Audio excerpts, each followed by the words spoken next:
Is fasting a new trend that shapes how we eat, or a natural way of healing? I'm AnaMaria and welcome back on my channel.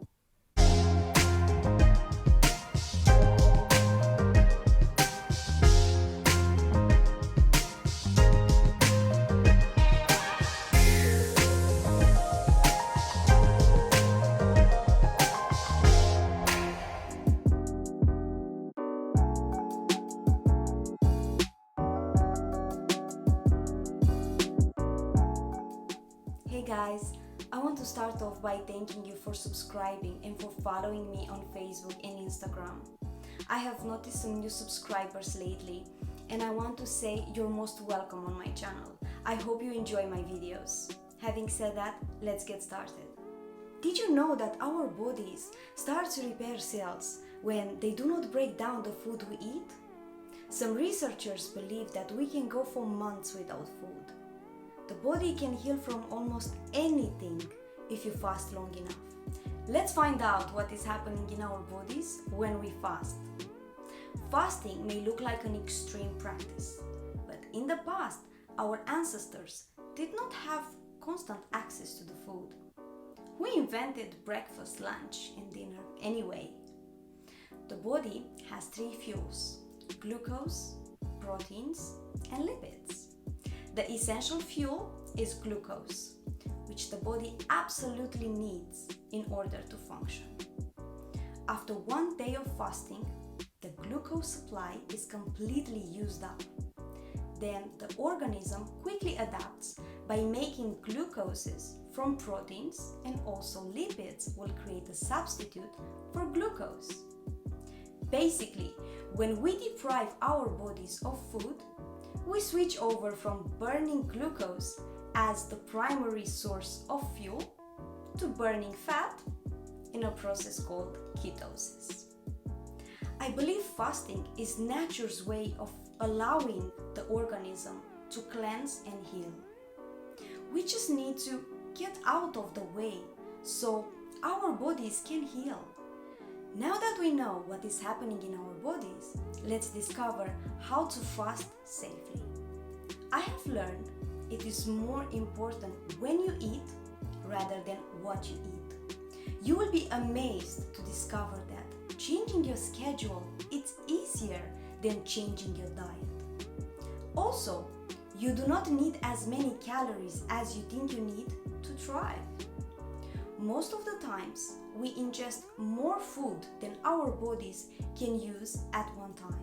There are three phases of fasting.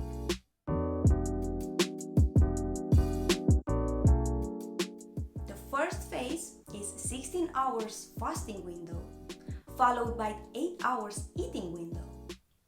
This phase shocks the system and provides an essential appetite. Basically, you force your body to tap into stored fat. Even if the 16 hours phase is the ideal reset interval time, it's not recommended to be done for more than 5 days in a row. After it's been about 12 hours since your last meal, your stomach will likely start sending signals that it's time for something to eat.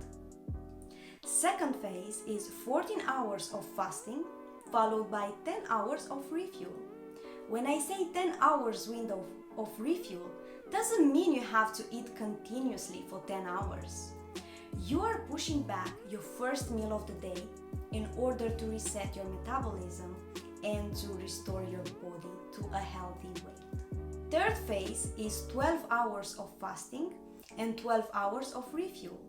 The key is to ensure that your reset interval is at least 12 hours. Maintaining an interval eating schedule is by far the most important aspect of the plan moving forward. It's not that difficult. You must pay attention to what you eat. Please, don't say you can't do it because it's too much work.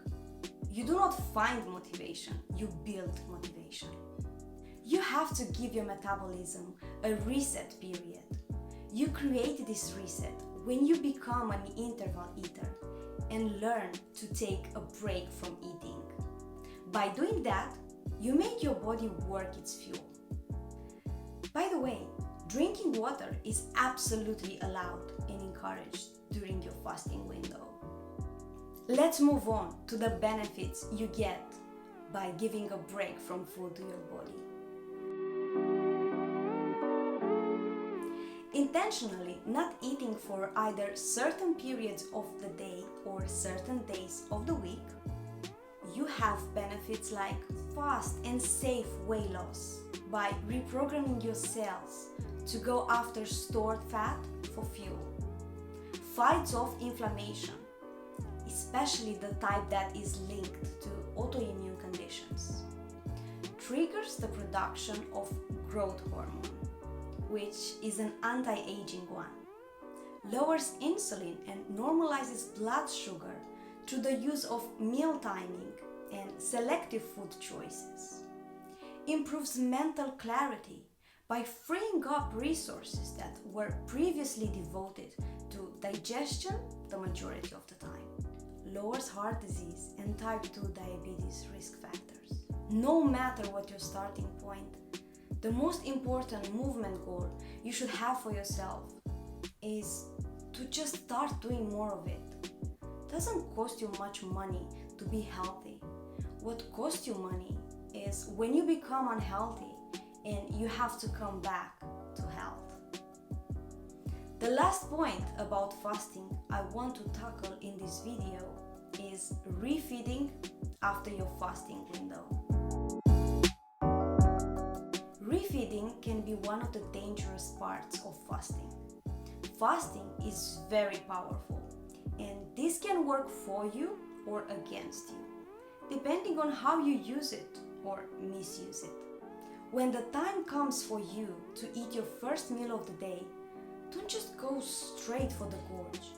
Try to eat as clean and healthy as you can, like raw vegetables and fruits, steamed vegetables and soups. Please try to avoid alcohol during fasting and during phase 16-8. Everyone's body reacts differently, so please have a word to your doctor before you start the fasting process. I hope you experience a similar shift when you follow this process of fasting. Please remember, you have to participate in your wellness. Okay everyone, thank you for watching. Please do stick around and feel free to subscribe and share my videos. Do not forget, be grateful for your body.